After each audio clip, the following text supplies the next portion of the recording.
in a situation that might be familiar to many of you. I'm filling in for my boss because he can't make it. I've also brought a prop impromptu, and it's someone else's book, not my book. This is Christine's Self-Made City book, and I think that's, if anyone wants to have a look and see what it's actually all about, quite to pass around back to Will.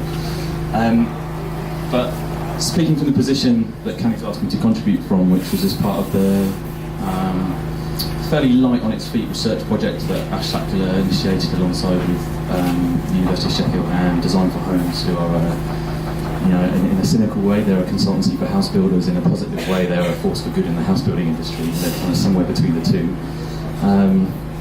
We kind of came up with this idea that there's a lot of noise and buzz around self-building and self-making at the minute, driven politically.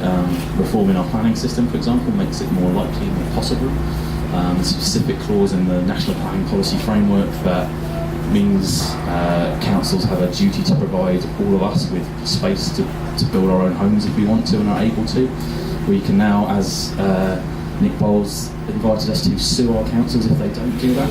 There's a lot of kind of noise about this subject, and the position we took with the project was that we need to, before kind of going gung-ho into this, look around us and see how other people do it, what rich history we have in Britain of self-building and of self-making, and also how people in other countries are doing it and have done it. And that's where we came across Christine's work, with the kind of Baugruppe phenomenon in Germany, principally in Berlin, which is the focus of Christine's book, but also happening in other parts of that country, where groups of people come together to access land, pool their finances, procure a building that is not just there instead of not being there, which is, if you take the view we're not building enough houses in Britain, is one thing that could be achieved by us getting together and building more houses, but also building houses that have superior qualities, so they're more sociable, they're more sustainable, they create more opportunities for interaction. These kind of qualities are what Christine's work has done really well in revealing and pulling out and finding a language to talk about that kind of thing in relation to development economics, in relation to motivation, why you might engage in that kind of project.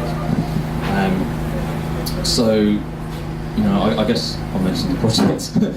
www.collectivecustombuild.org.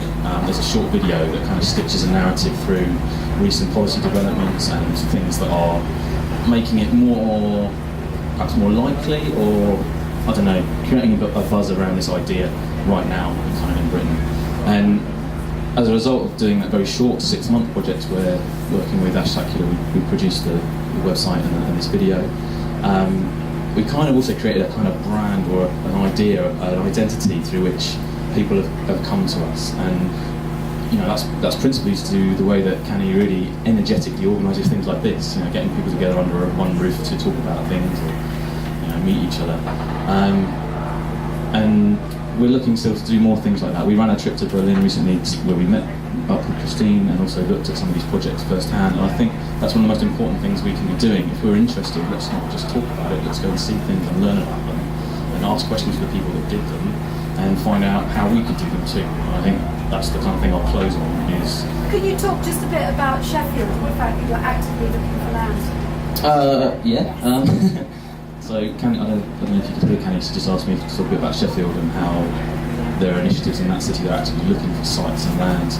We've got quite an open and proactive council in Sheffield. I should also mention I actually live in London and I commute up there to work. The councils seem to be interested in other ways of doing housing, but perhaps don't have the capacity to proactively set up organisations that will go out, form groups of people, help them meet, help them consolidate their ideas, put them in touch with an architect.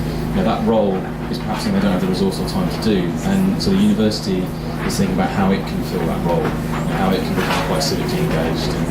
And in London there's an organisation called Our London that is working with Lewisham Borough, down where we're based with John Broom Architects, that is trying to also fulfil that role. And that's perhaps, to answer some of Harriet's questions, what should we be educating architects for? It might not be architects that necessarily step up and fill that gap, but we certainly have something to contribute in our awareness of the construction industry, a form of practice that has to emerge in order to help people come together or find land, or unblock the blockages that there are to people building their own homes. Much on that.